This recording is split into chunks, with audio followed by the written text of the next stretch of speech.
BJP প্রার্থী রেখা পাত্র তার গাড়িকে ইতিমধ্যেই ধাওয়া তৃণমূল কংগ্রেসের।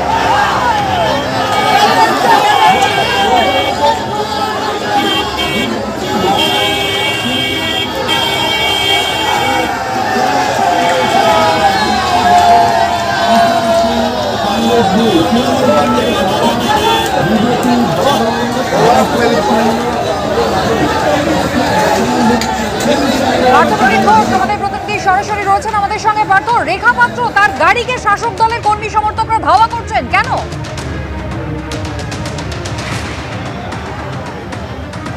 দেখো, গণনা কেন্দ্র ছেড়ে কিন্তু রেখা পাত্র বেরিয়ে যান এবং তার পরবর্তীকালে দেখতে পেলাম তৃণমূল প্রার্থীরা কার্যত তাকে ধাওয়া করলেন।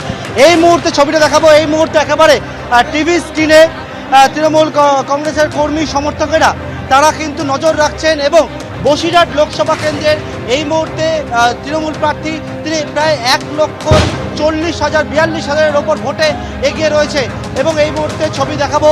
যারা তৃণমূলের কর্মী সমর্থকেরা তারা কিন্তু উচ্ছ্বাস করছেন, উচ্ছ্বাসে একবারে ফেটে পড়েছেন তারা।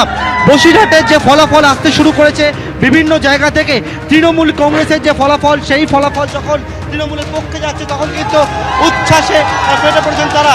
একবারে আনন্দ আবির খেলায় মেতেছে। হ্যাঁ, আমরা খুব আনন্দিত, আর আরো বেশি আনন্দ করব শুভেন্দু অধিকারী যদি এখানে আসতো, আরো সুন্দরভাবে আমরা আনন্দ করতাম। ওনাকে একটু হিঙ্গলগঞ্জে আসার জন্য অনুরোধ করছি। ভীষণ ভালো লাগছে, আর বিশেষ করে সবচেয়ে বেশি আনন্দের কথা, প্রথম রাউন্ডের শেষে রেখা পাত্র যে এত বড় বড় কথা বলছিল ভয়তে পালিয়ে গিয়েছে।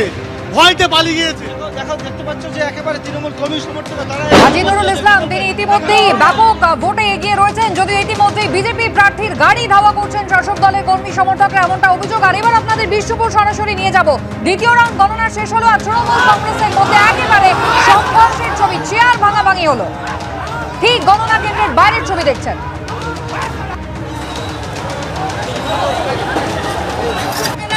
বেরিয়ে এলো আগে তার গল্প আপনারা দেন, নাহলে কোনো কথা শুনবো না। তৃণমূলের লোক আগে ওই ট্রেনটা ছিঁড়ে দিয়ে বেরিয়ে এলো, আমরা সেটা কেন মানবো?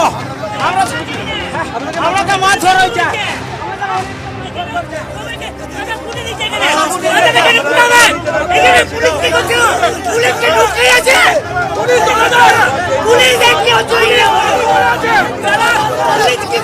পুলিশ